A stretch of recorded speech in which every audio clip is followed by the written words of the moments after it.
What's up, everybody? Welcome to the latest episode of Just a Little Salt. We're already on episode 9, man. These last few months have just flown by, and the type of guests are just blowing my mind. I'm sure you all recognize this guy. He goes by many names. I knew him as What's Good 24/7.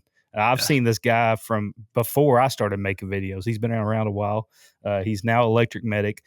Name's Jack, but I'm just going to let him introduce himself and tell you all a little bit about what he has going on. Oh yeah. Appreciate the intro, man. Um, Podcasting is something I like to do when I can, man. So it's always a good time to hop on with somebody like yourself. So yeah, like you said, I changed my name recently from What's Good Media or What's Good 24/7, depending on which platform you're looking Hmm. at, to Electric Medic. When I made that name originally, I thought my page was going to be like some sort of hybrid meme page. If you scroll far enough down on my account, I was doing a much wider range of characters. I had Hmm. a teacher, a lifeguard, a bartender, a frat guy, golfer, everything. So it was a more broad name for a more broad Hmm. persona, I guess. But somewhere along the way, I found my way in the healthcare niche, and that's what I've decided to stick with for the past couple of years. So Okay. now that I graduated medic school, I finished at the end of August, and I was officially like totally done, like right in early October. So somewhere right around there, I was like, you know what? It is time for a much needed rebrand to Electric Medic, and that's where I'm at now. Awesome. Well, congrats on getting your medic. We talked a little bit before the show. I know you said you haven't been like officially released yet. Um, you said you just got off a cruise, so tell me a little bit about that. What that was all about. Oh yeah, so I worked EDC. It's pretty much a floating music festival that happens on a cruise. So most people know EDC or Electric Daisy Carnival that happens in Las Vegas and Orlando and different places around the world. So this is that same company, and now they throw it on a cruise ship. So it's a play on words. It's EDC, C as in ocean, right? So I Okay. guess Electric Daisy Ocean, right, is the namesake. Yeah. And this was the second year that I worked it. So in 2024, I was working as an EMT when it went from Miami to the Bahamas and back in November of 2024. I had a great time. It was awesome. It was difficult work. Obviously, resources, including staff, are limited on a boat because there's only so many Oh amount of yeah. rooms, right, and stuff you can bring with you, right? But it was a great time. So I reapplied for it this year, got in with the company that I worked with, Paradox. And this year I used my national medic certification to work that show. So we went from Miami to Belize and back this year, which is cool. Nice change of scenery, sort of. And it was an extra day. It went from 4 days at sea to 5 days at sea. And it was a great experience, man. Obviously working on a cruise ship comes with its own challenges, but it's great. That team is awesome, man. Yeah, that's crazy. I've been on about 4 or 5 cruises, some with just my wife and some with my kids too. But it's been all for the leisure. I can't imagine working on one. We actually went to Belize on one cruise and went ziplining through the jungle, and it was an amazing Yeah. experience. But do you have times to like unboard the ship and go on an excursion or hang out, or is it mainly just work the whole time? Yeah, so this year I got super lucky. They always give all the staff, or at least our medical team, we do 12 hours on, 12 hours off, right? So depending on your time slot, that kind of determines what you're going to be able to do. So my first year, I was 6 p.m. to 6 a.m., which is super tough because you get off work at Yeah. 6 a.m. By 6:30, you're pretty much showered and ready to go to sleep, right? And then you sleep almost until your next shift starts, right? So my Oh yeah. first year, I did get off the boat. I got to hang out on the beach for a little bit, but I had much more leisure time this year because I worked noon to midnight. So I would get off the ship at midnight. That's like peak party time. So I got to go see some of the artists that I wanted to see. And then it wasn't too difficult to get back at work by noon the next morning. So I got to get off the boat this year. I got to see the beach. I got to see some artists that I wanted to see, and it was a great time, man. So we definitely have free time. I didn't even know that was a thing. For those watching right now, getting the EMS, you can get on cruises. I mean, what Yeah, else do man. you need? There is a Well, much we'll broader world out there than the ambulance. yeah, Don't let your EMT absolutely, instructor fool absolutely. you. Yeah. Well, we'll circle back to the music aspect of that, but I want to delve into what originally got you into EMS and what keeps you in EMS. It's a good question. So originally, I mean, I've always been interested in like the sciences, specifically biology. It was always my best subject in school growing up, kind of without even trying, right? I always thought the human body and healthcare was super interesting. Mhm. My original plan was to go to medical school, right? When I'm in middle school, yeah, I want to be a doctor. I want to do all that. And Yeah. then when it really came time to put that stuff in motion, I realized how expensive and difficult it was. I was like, okay, Mhm. maybe PA school, right? Maybe physician associate or assistant school would be the right route. So I was doing that path, and I ended up getting my EMT certification in 2019, more of like a resume builder for like all the patient care hours you need to have a competitive resume for PA school. But as I started working as an EMT, I'm like, yo, this is actually like so much fun. Like I love the operational challenge that is being in the field, right, as opposed to the hospital. So I was getting my patient care hours in between school semesters. So my first job was in April of 2020, like in between those semesters. Mhm. Um, I started doing interfacility transports, right? There's an IFT company here on Long Island where I'm from. Then I did that for like a summer, like from April through the summer. And then went to school. I went to Binghamton University in upstate New York. And then COVID hit, or pretty much right when I started working as an EMT, COVID hit. So online school like beat the crap out of me, man. Like I had good Mhm. grades before online school hit. So at that point in time, I was a sophomore in college, and everything got turned on its head. So I was like, okay, you know what? I'm just going to take time off from school and just keep working as an EMT full time until the world goes back to normal. Right? That was my plan. And I started working full time. The world took a sec to get back to normal. So Mhm. somewhere along the way, I was like, dude, I love working as an EMT. And through that process, I started to find success on social media. And I was like, you know what? This is kind of working right now. So Mhm.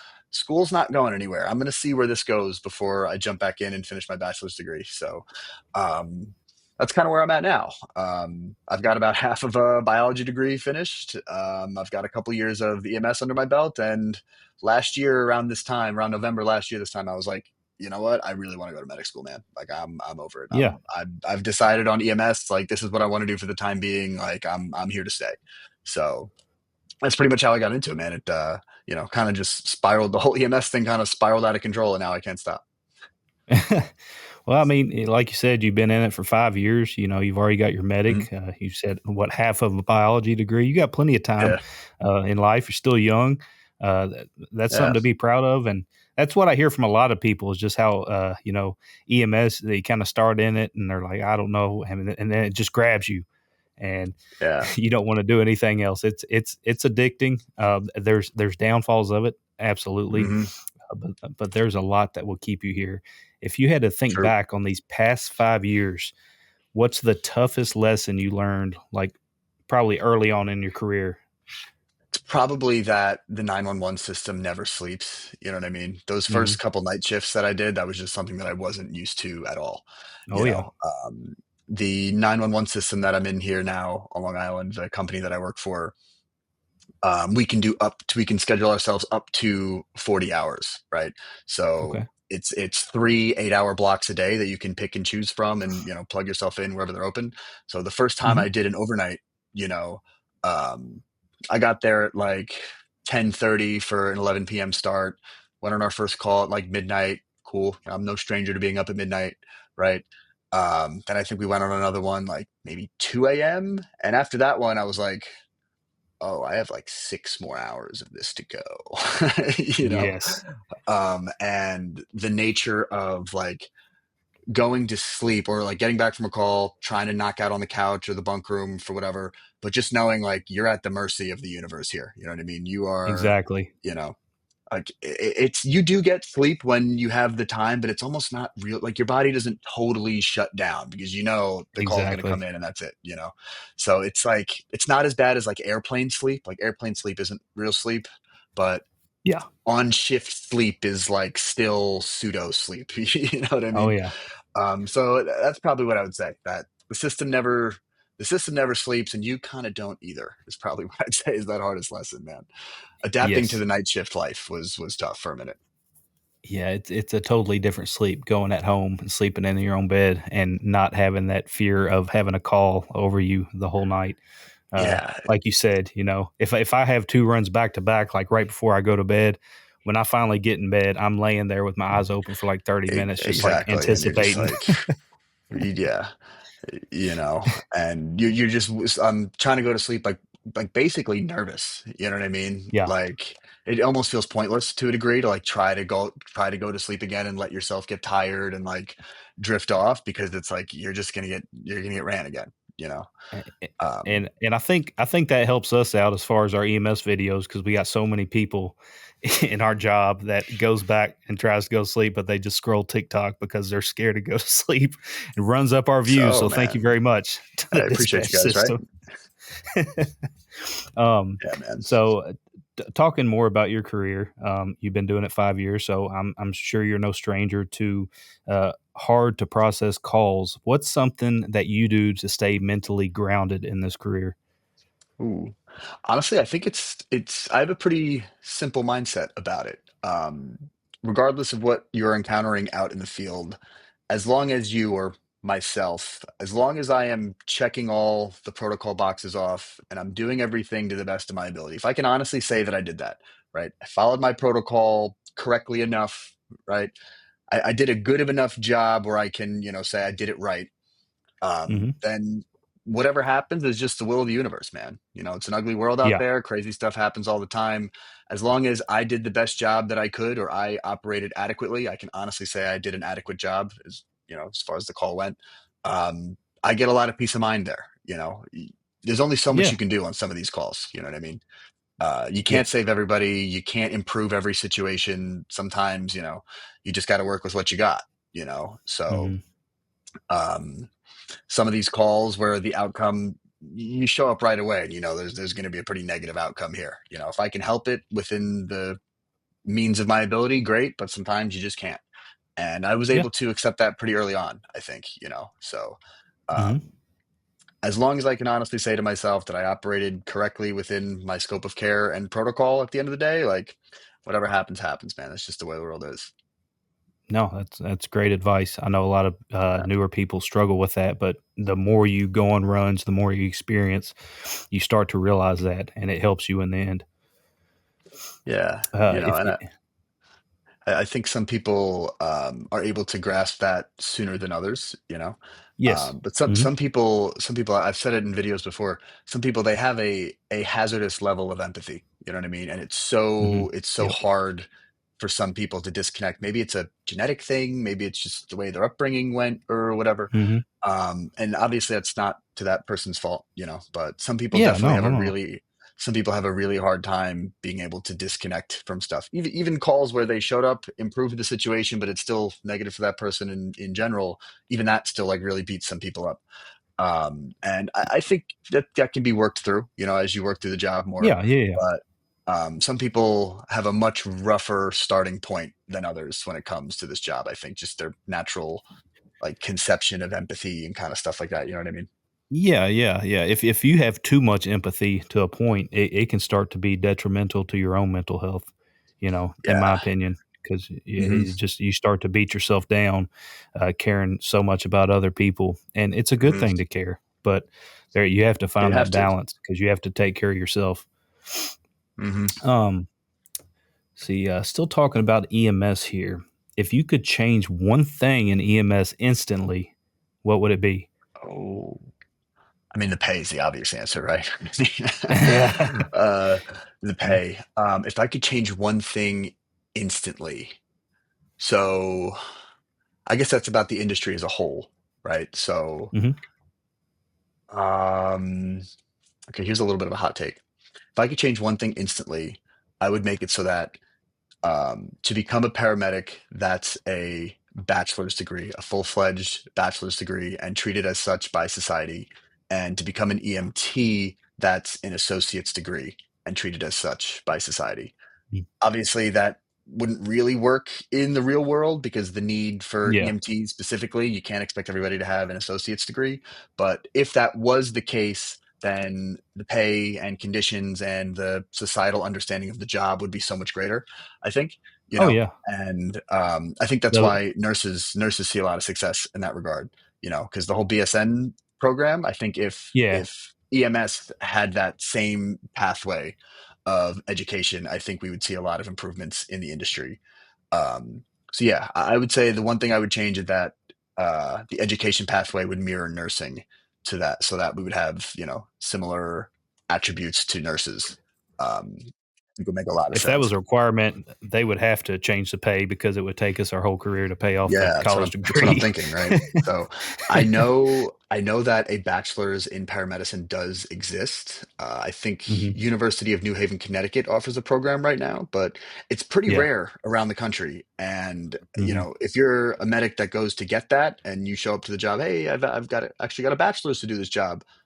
Okay, great. You're probably a more attractive candidate, but it's not really going to be the difference between, you know, pay or not, right? So Yeah, yeah, yeah. um, I wish that was the case, but yeah, that's probably what I would change. And if all EMTs had to be associate degrees as well, and the threshold for EMT for BLS entry was higher, just the overall respect for the job would grow so much. You know, Mhm. not that we're really underappreciated from a societal standpoint, but from the way people view our education. You know, Yes. you can become an EMT in like 5 weeks, some places 6 weeks, Mhm. maybe even less. You Oh, know, yeah. those BLS boot Yep. camps, and you can totally come out as an EMT that's ready to be adequate and learn the job and have a successful career in EMS. But when people that don't understand it hear that, oh, like you have a 5 week certification, like that's nothing. You know what I mean?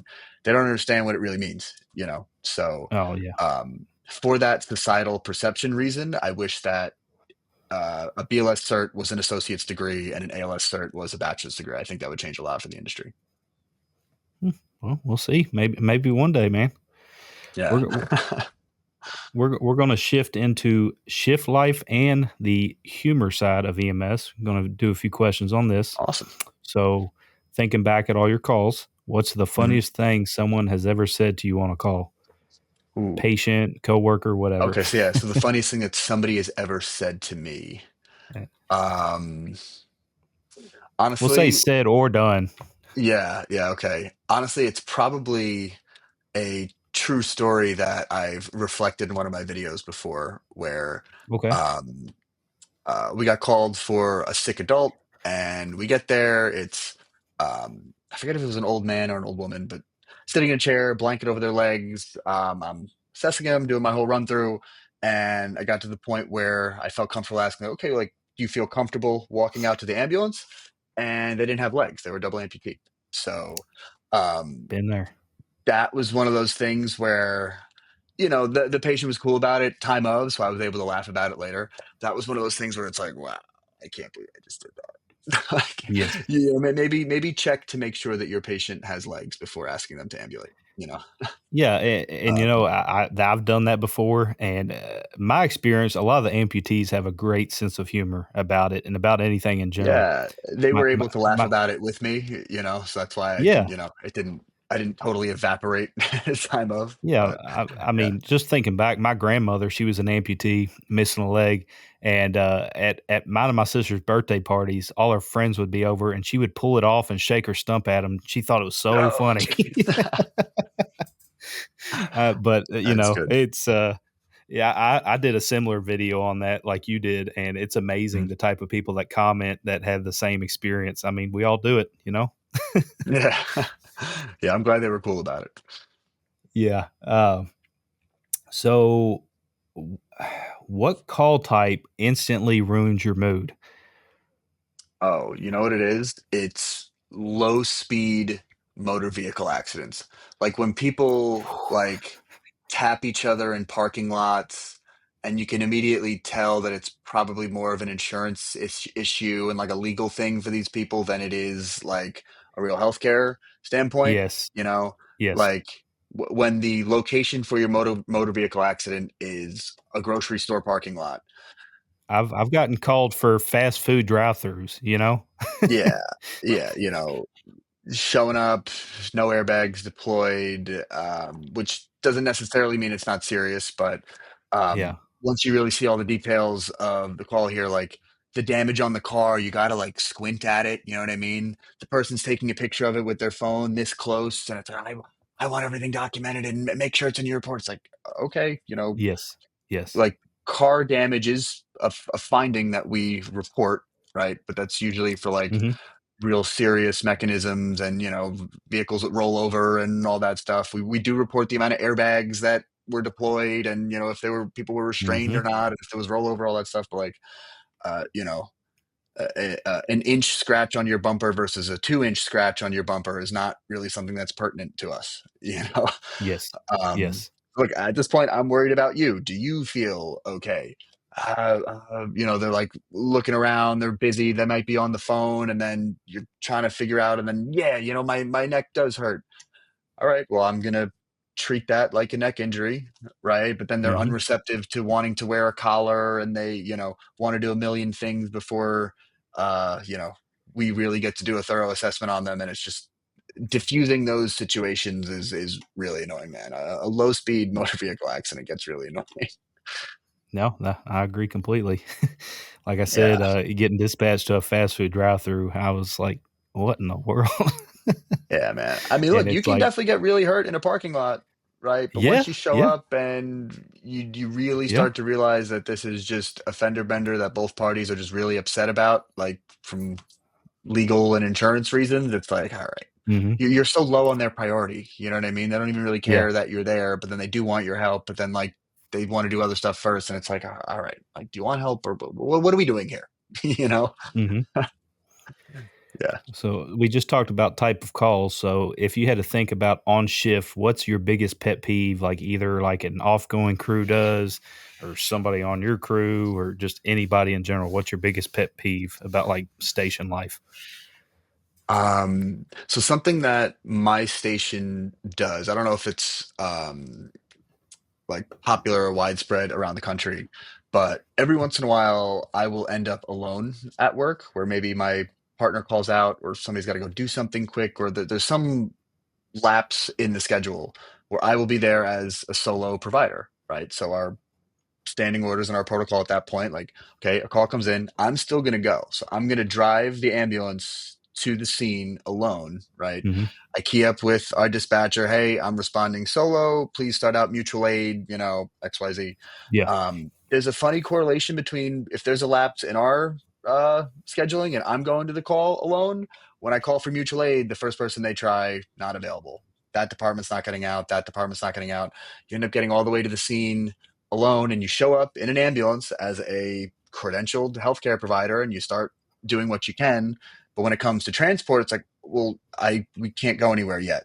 What are you talking about? There's an ambulance, I don't have anybody to Yeah. drive it for me right now. I'm still waiting on mutual, and that doesn't make any sense to people. Rightfully so. It would make sense to me either. Yeah, yeah, yeah. One EMT or one provider shows up and they're able to start treating me, but then like, okay, let's go to the hospital, like for what I called for, and it's like we can't.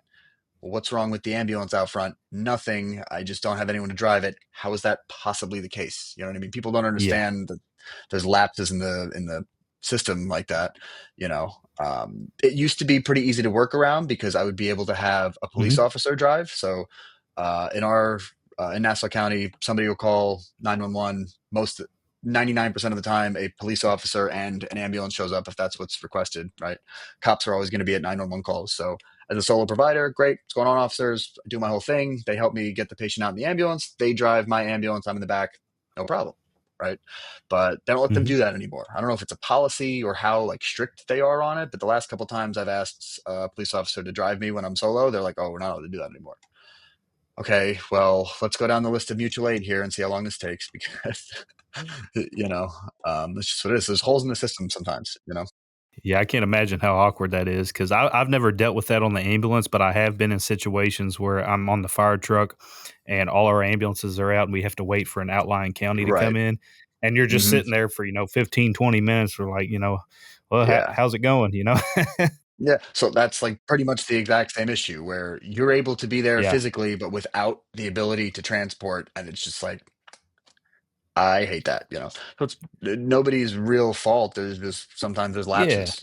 Sometimes there's just Oh, yeah. gaps. Oh, that's fair. Um, yeah, it's just something. people don't understand. Everybody expects when they Yeah, call 911, they get exactly what they would call for, right? If they get a fire truck, they get a cop, they get a, medic yeah. CMTs, whatever. But sometimes there's gaps, man. People don't understand how stressed the system is. The average person pretty much doesn't. Mhm. How what hour shifts do you work at your department? So I work per diem everywhere that I work, right? So it really Okay. changes pretty often. I'll go work 40 hours straight at my ambulance company here in Nassau County, or I won't Yeah. work for a week straight. I'll Hmm. pick up these contracts to work music festivals and events and stuff like that, like pretty sporadically. So Yeah. the hours are always changing. My ambulance base, we have, I think I said it's 3 8-hour blocks. So 7 a.m. to 3 p.m., 3 p.m. to 11 p.m., 11 p.m. to 7 a.m. Right. So I can pick up any combination of those. And the contracts are all over the place. Some of them are like 2 or 3 hours long. It's just a quick private party or a Yeah. meeting that, they want, a standby EMT at. Mhm. Or sometimes it's a multi-day thing, like a cruise. Yeah. So my hours are really, really all over the place. Yeah, I'd say my favorite shift is probably the 3 p.m. to 11 p.m. because I still have the morning where I can go to the gym and, be Yep. productive in the morning.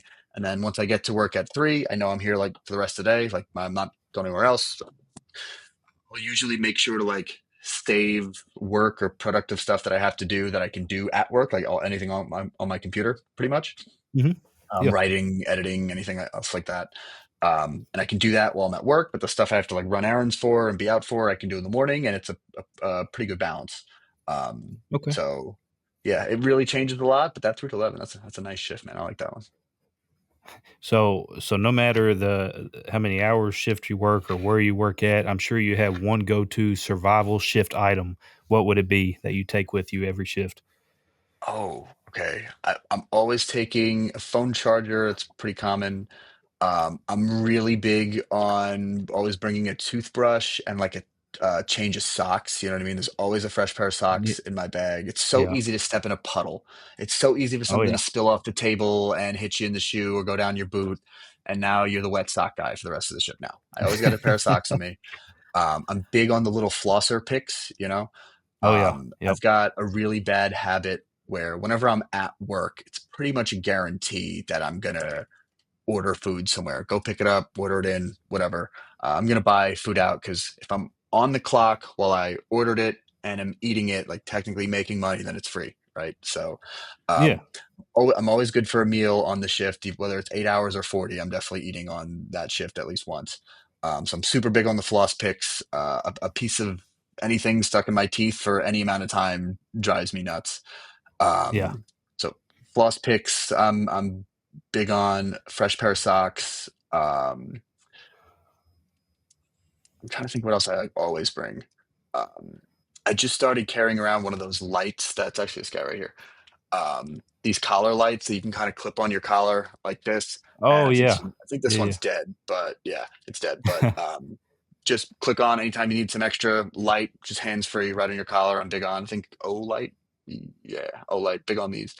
Um, yeah, I could probably go down the list and give you everything that's in my bag, but that would take a minute. yeah. I've got one of those lights. I need to start carrying with me on shift because I have a real bad habit. Anytime I'm like doing a well-being check in a Hmm. pitch black house, I'll grab my phone and Always. turn the light on. And sometimes you got gloves on with nasty stuff on the gloves, and Yeah. it's just I need to break myself of that habit. Um, but yeah, those are all good items, very hygienic and stuff. My answer would probably be an energy drink. Yeah. It seems like I Um, can't go a shift without that. I definitely caffeinate every day to some degree. Some days, obviously, more than others. Um, Yeah. I always have a bottle of caffeinated chewing gum in my bag. It's called Huh. Max Gum, Okay. MAAX, and each piece of this gum has 125 milligrams of caffeine, which is like a ton, right? It's more than like Oh a wow. classic Red Bull. Yeah. I love it because of how convenient it is.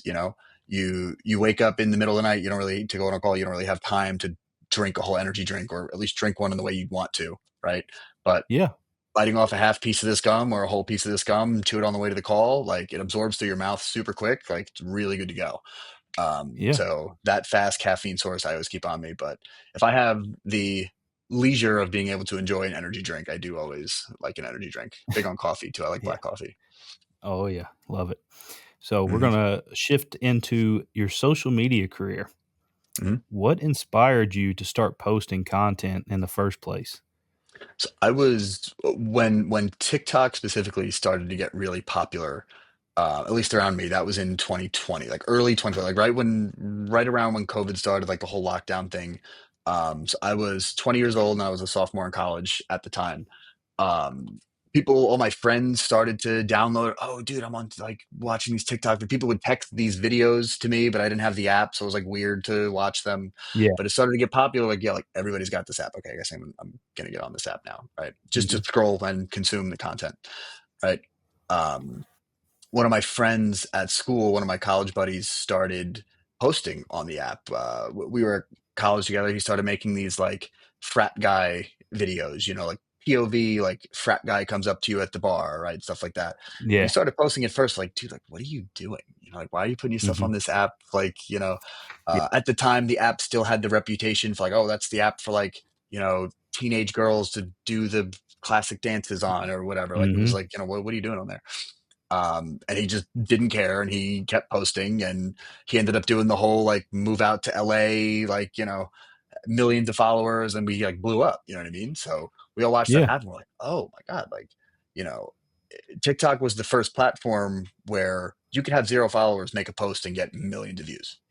That Yeah. wasn't possible on Instagram or YouTube or anything else before. So I watched one of my friends, like someone that has a lot in common with myself, post on this app and find success. And I was like, yo, like, maybe I'll give it a shot. So I started just posting random videos out of my camera roll.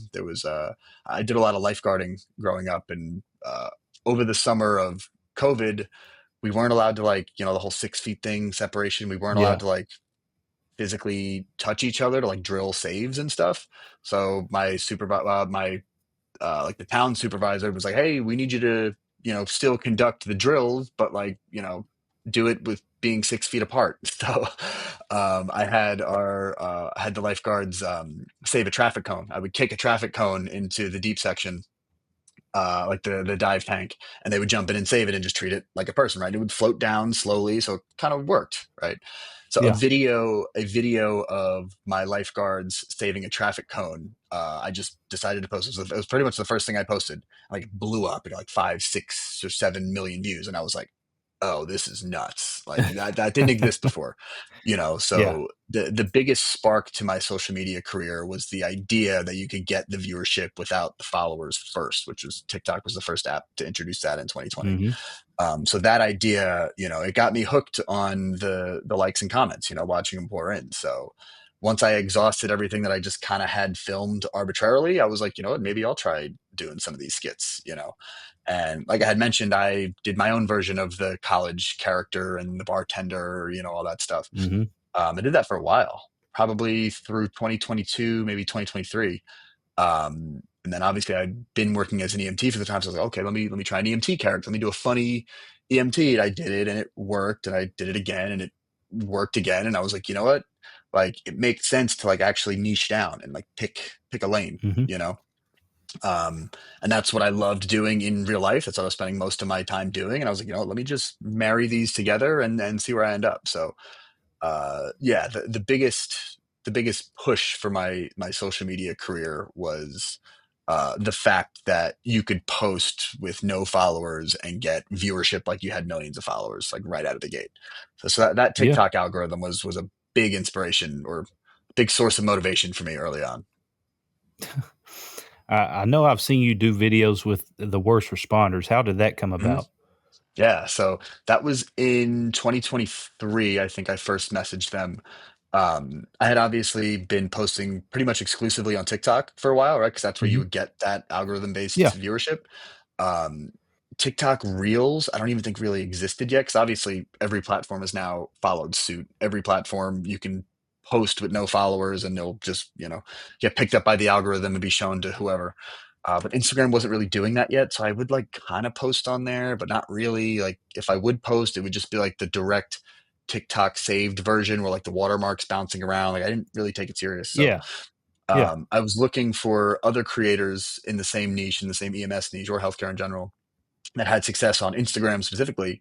And when I was searching around, I found worst responders. So I messaged them. I was like, "Yo, guys, I work in EMS as well." There were obviously an EMS focused, like fire department EMS focused meme Yeah. page, right?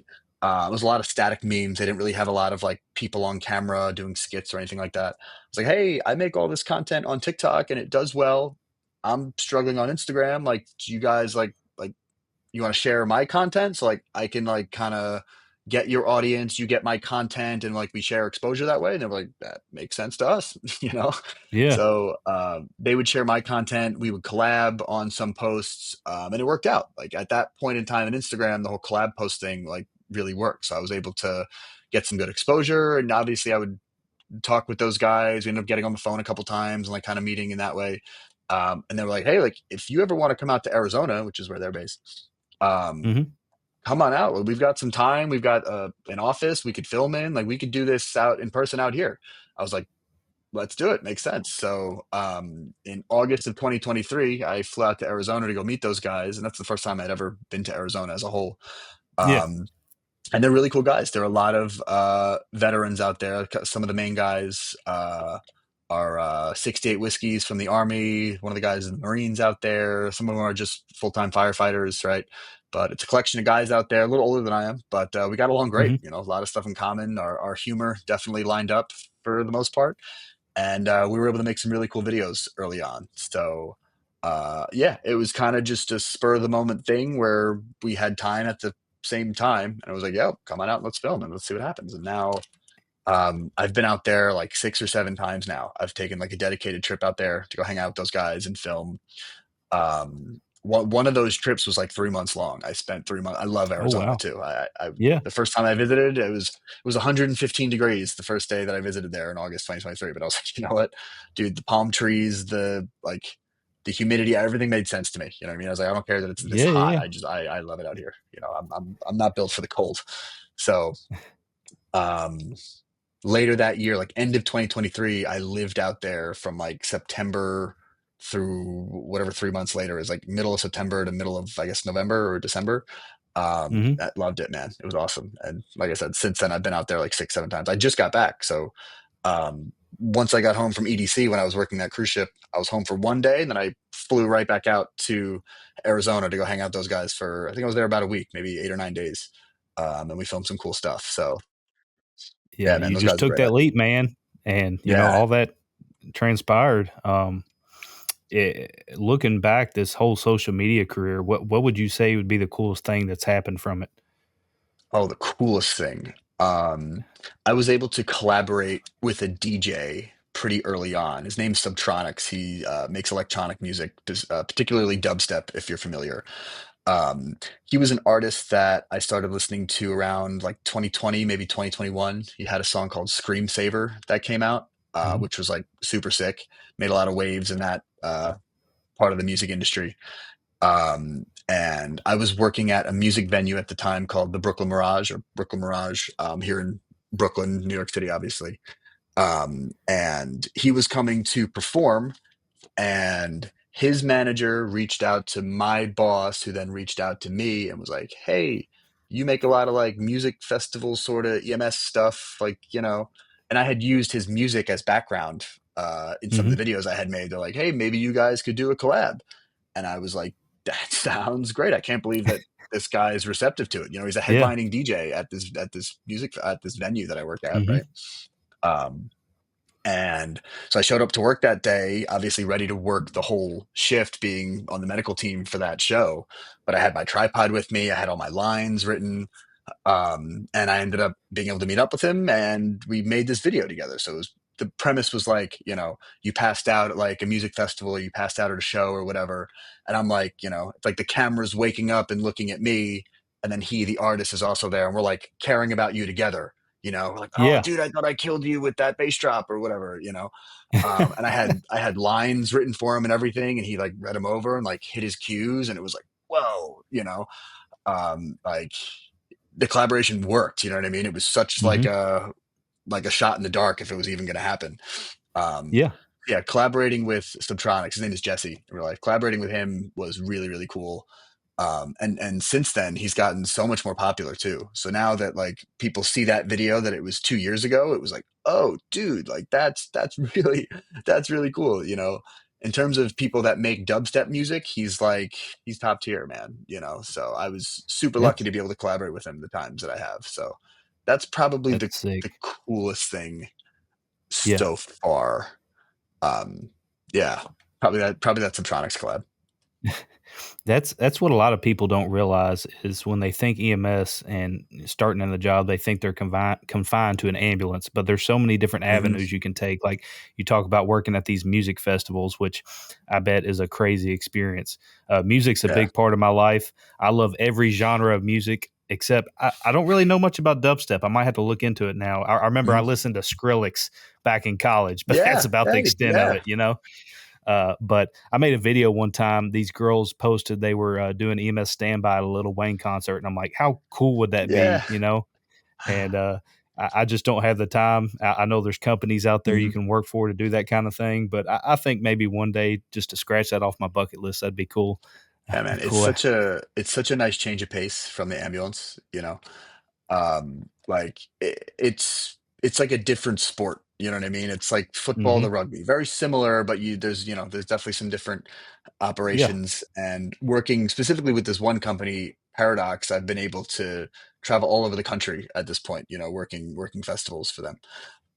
So it's really cool. It's probably I do really like working 911, but it's probably my favorite thing to do in EMS is work one of these full Yeah. size, like multi-day music festivals. A lot of stuff is really close. There's a lot of stuff I really like, but if I had to give one thing in EMS, it's my favorite thing to work. It's probably these full size music festivals, man. I love it. It's so much fun.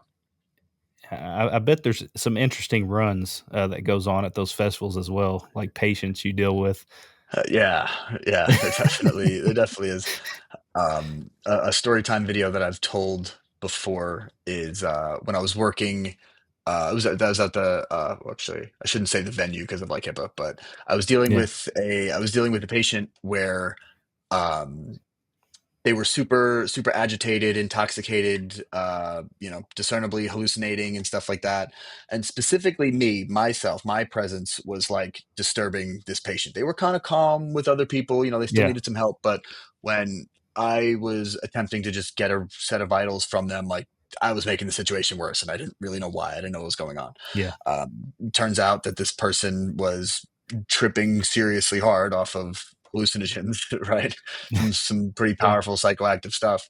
And they thought that they were tripping so hard that they were seeing the TikTok EMT guy, right? So Oh. yeah, they thought that they were so stoned that they were like really seeing. And when I would like, you know, try to move their arm to take a look, like the fact that they could feel me was like really freaking them out. And a couple hours later, that same patient had sobered up, and I was able to talk to him about it. And that's exactly what they told me. They were like, "Dude, like I thought that this was like a permanent kind of hallucination. Like I thought I was done for. You know, like I'm really out there this time. You know what I mean? Like I can feel and really see this hallucinate. Like yeah, so yeah, Yeah. it definitely makes for some unique instances, and being some sort of a prominent figure in the space accelerates those unique instances. You know? That's crazy because that was my next question was if you've ever been recognized, because you know, the demographic at music festivals, young crowd, you know, people that actually watch TikTok. The majority of Yeah. my patients are older individuals that have no Mhm. clue about my social media presence, so I've only Right. been recognized once, but I can't imagine, I'm sure at those festivals, man, it's happened all the Yeah. time. Yeah, that's probably the demographic that will recognize me or want to interact with me the most. And 99.999% of the time, it's people that aren't patients. You know, it's just people going about their day at the concert, see me, and you know, Yep. we have a positive interaction. It's great. Um, Given that, I would think that it would happen more, that I would get recognized by the specific patient more than it has happened, but it's really only Mhm. been a handful of times where the person that I'm directly responsible for has expressed that they already know who I am. It's never really caused a problem. It's never been an issue, except for that one instance where the person was particularly agitated. But that was a quick fix. You just switch out the personnel, and that was really it. there's more than Hmm. enough responsibility to go around. If that's going to be a problem, I can easily switch out with somebody else. Um, Yeah. but yeah, out on the ambulance, I've never been recognized by my patient before. Um, you can imagine that when I'm out working around other healthcare providers, whether on scene or in the hospital, other healthcare providers sometimes are familiar with my content and know who I am. But I don't think it's happened yet where somebody on the ambulance, like my patient on the ambulance, like directly knows who I am and like there's a Yeah. substantial interaction there. Yeah. um, One last question on the social media career. What's the ultimate goal you have for the Electric Medic brand? Oh, so I'm going to be focusing a lot more on YouTube now that I have my life back post medic school. I don't know if you can Gotcha. read anything on that whiteboard behind me, but I cannot. that's pretty much where I think out loud in terms of all the content stuff and the whole life agenda back there. I want to make a lot of long form YouTube videos and establish a Hmm. presence there. I'm never going to stop the short form stuff. Making the short form stuff Yeah. is Yeah. Yeah. so much fun, and I've definitely in a groove with it. Right, I've found my way with the short form stuff, but I definitely want to make a lot of long form stuff, both educational, entertaining, and kind of delve into every aspect of where EMS and healthcare overlap, right? And Yeah. uh, give my piece on it, educate, entertain, and just be involved in the scene. Hmm. So I don't know what the longevity of that looks like, but right now I've got more than enough potential to see a future in it, in my opinion. So it's definitely what I'm going to be working towards.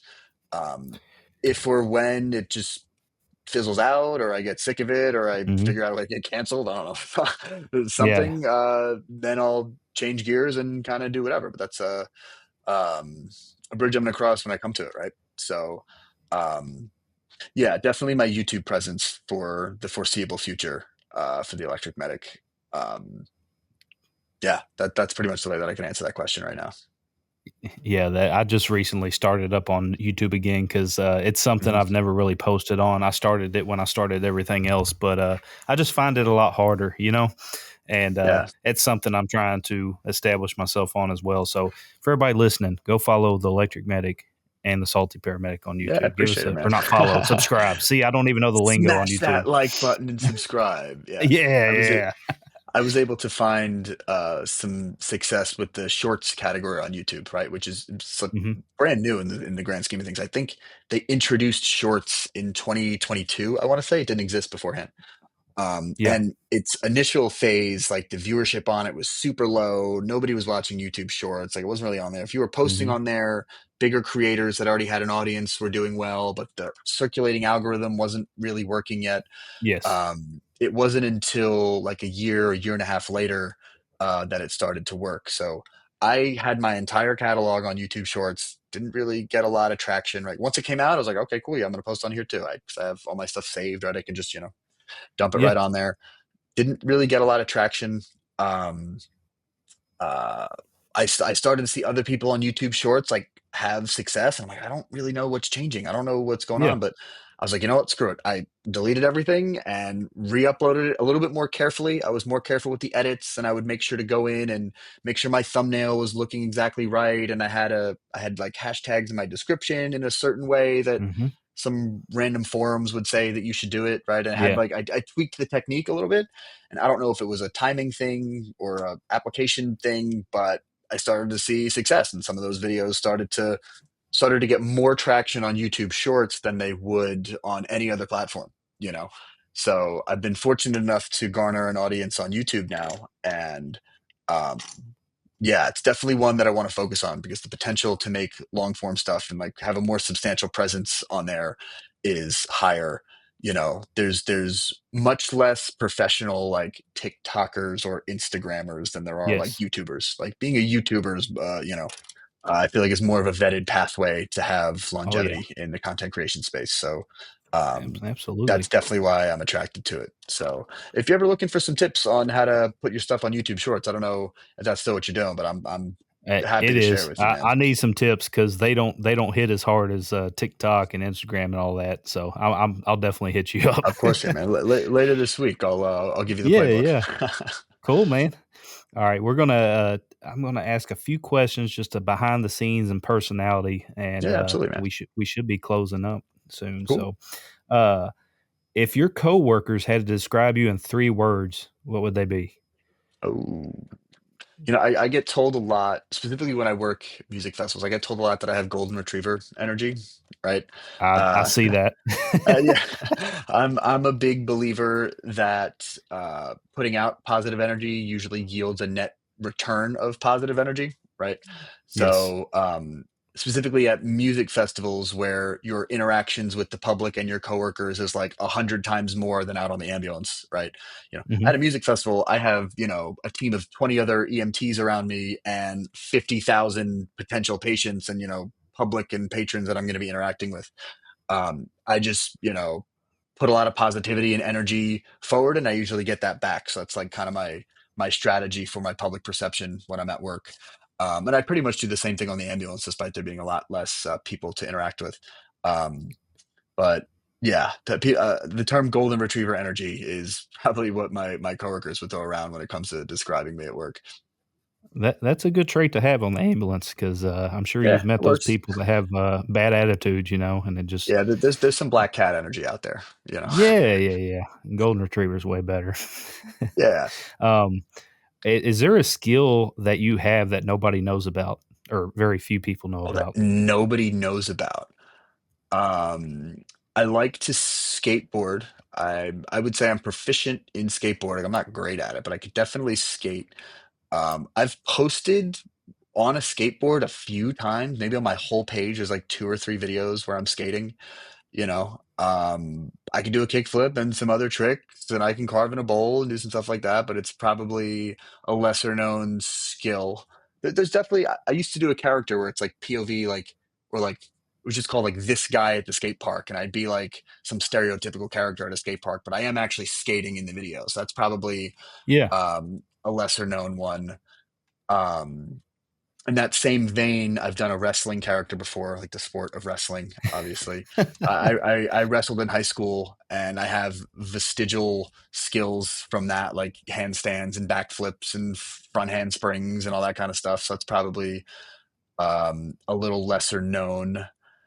Yeah. Um, that's probably the extent of it. I mean, I surf a little bit, I snowboard more than I surf, I skate more than anything, but um, yeah, skating and vestigial wrestling muscle memory is probably Huh. where my unknown skills are primarily based in, or what they're based in. Maybe we'll see some skating vlogs on your YouTube or something in the future. Yeah, yeah. If I had like if I was in like a total groove and I was just rolling with all the content that I want to make in the future, and I had like time and the mental bandwidth to create like more lifestyle content, I totally would. Yes. Like just like day in the life stuff, even like fitness Oh stuff, like yeah. I would totally get into. But I've got more than enough on my plate in terms of Oh my yeah. content potential schedule to handle to worry about skateboarding Yeah. videos right now. Yeah, that's something my wife, since I started this thing, has always pushed me to try to do is like the vlog style day in the life. And I tried it a few times. There is so It's much work that tough, goes man. into that. I don't Yeah. have the time for it. So she actually made a social media account and she's doing that now. And she's included me. Nice. So now people Good. can see day in the life because she Yeah. enjoys doing it. She's good at it. And now I don't have to do it. So we're tag teaming it now. Yeah. In the whole Everybody content listening, go game, follow the salty wife. go follow Salty Life. How about it? I'll throw her the follow for sure. Yeah. Yeah, you kind of can't spread yourself too thin, and you've kind of got to No. pick a niche. You know what I mean? If you Yes. do if you're doing like comedy, short form or long form, like you've kind of got to focus on that if you're going to do it well enough to like really make Hmm. something out of it. You can Oh, yeah. balance 2 or 3 things, but you definitely can't do everything. You know what I mean? Hmm. So Hmm. you definitely gotta niche down and kind of pick what kind of content you make. So that's Yeah. cool. Your wife's able to do that, man. That's awesome. Yeah, yeah, I love it. What's something it can be career-wise or just daily life, what's something you absolutely suck at doing? Suck at doing. I've never been good at math. which med math and medic school I found to be easier than everybody made it out to be. Everybody scared me going Yes. into like, oh, med math. I was like, well, I'm awful at math at baseline. So like, am I screwed? And Mhm. they're like, oh, you better, it was fine. But to prove my point, like I have some friends that will love to go to like the casino and play blackjack, right? So you're adding up the cards to 21. I hate blackjack purely for the fact that I literally can't add that fast. The dealer Mhm. is putting out the card that I'm there counting on my fingers to like see what I have. Like my friends, the second the card comes out, they know exactly what they have and exactly what they should do.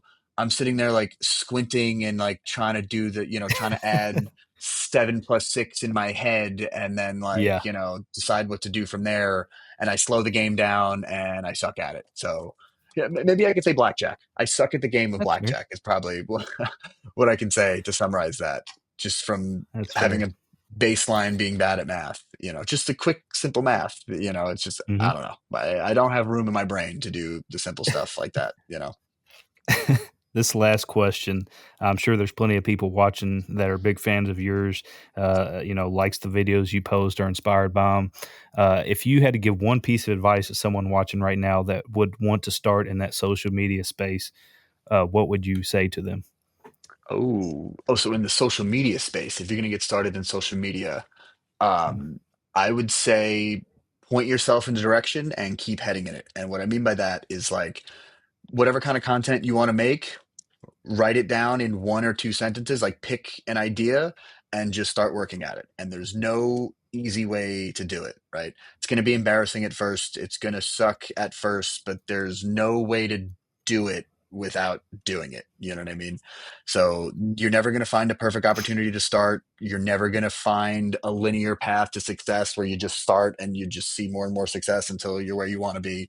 It's going to be all over the place with ups and downs, but if you keep posting at whatever you're aiming towards and you just try to make each post a little bit better than the last one, you will see a long-term trend of success. So I feel like that's pretty common advice. Honestly, I wish I had something more unique to say, but it's honestly No, it's the most yeah, valuable it's piece of helpful. advice.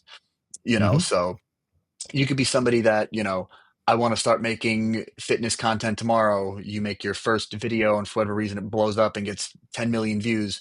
That's great. You're starting up here, but you can't expect Mhm. that to continue right out of the gate with, No. content. Your next video is going to get 1,000 views, and you have to be able to handle those ebbs and flows.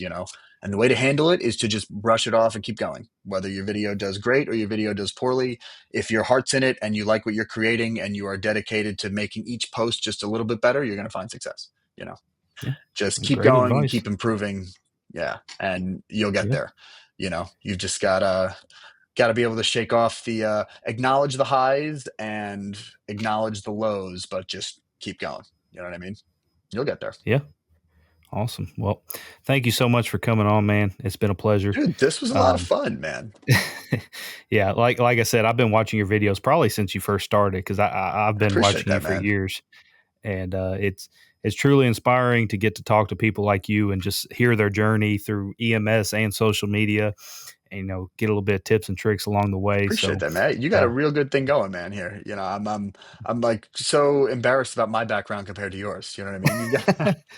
You've I got need it to all get a figured out over whiteboard there, man. next because I like that whiteboard idea to write down Oh ideas yeah, dude. because Being I able to just keep think them out all in my loud on head. the whiteboard, yeah. Yeah, Yeah, no. I like that. Yeah. Well, Big on that, like big on like the written agenda book and stuff like that. Gotta yes. write it out and see it. But let's definitely do this again soon, man. It almost sucks that we're cut off in an hour Absolutely. here. You know what I mean? I No, feel like we no, could absolutely, absolutely.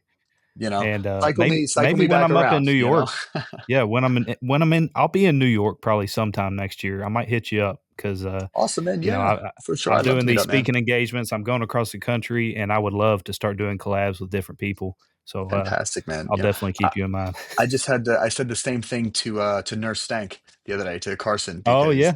he was just out here doing some stand-up comedy and he was out on Long Island and I happened to miss him. I think I was in Arizona at the time that he was out here. Yeah. But I messaged him like, "Yo, if you're ever in New York, hit me up." And he was like, "Yo, I actually am." you know? But yeah, I just you guys did that podcast episode that I Yeah. haven't listened to Yeah, the he whole was the thing yet, latest but one. I saw some of those clips. So I'm definitely gonna go listen to that, and yeah, man, if you're in New York or any other creator out there, if you're in New Uh, York, man, hit my line because I'm always down to support a fellow absolutely. healthcare content creator. So Awesome, man. Well, this is a lot once of fun, again, man. This is thank you great. to yeah, thank you. Thank you to everybody that's listening. Uh, every other Monday, 7 a.m., new episodes drop. Next Nice. episode will be a really good one with a doctor. She goes by emergency resilience, talking about just like death Mm, notification and dealing with that in EMS. So it should be a fairly good episode. That'll be episode 10. So thank you all so much for the support. Make sure to go check out the saltyparamedic.com for all your Salty Paramedic merch. Going to throw that out there. I sponsor the mhm. podcast because I do the podcast. Anyways, thank you guys so much. I'll see you all on the next one. Awesome. Have a good one, guys.